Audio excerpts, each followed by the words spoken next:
আজকে কলা পাতায় দেবো তুলার ডাঁটি মাছ। এটা নিলাম শিলনোড়ায় লঙ্কা, মাছের লঙ্কা, হলুদ, নুন,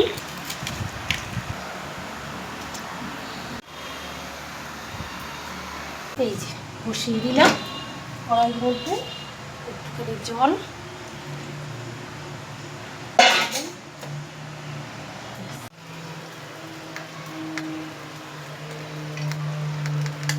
মাছটা কলা পাতায় উল্টে দেবো।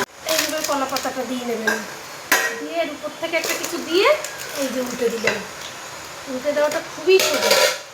তারপরে এইভাবে ধরে সুন্দর করে নামিয়ে নিয়ে কড়াইতে দিয়ে দিলে হয়ে যাবে। দেখুন কি সুন্দর লাল লাল টান টান করে মাছ ভাজা হয়েছে। আবার আর এক পিঠ দিয়ে দিলাম, এই যে সুন্দর একদম লাল টুকটুকে করে ভাজা হয়ে গেছে। গ্যাসের ফ্লেমটা কিন্তু একদম লো করে দেবেন।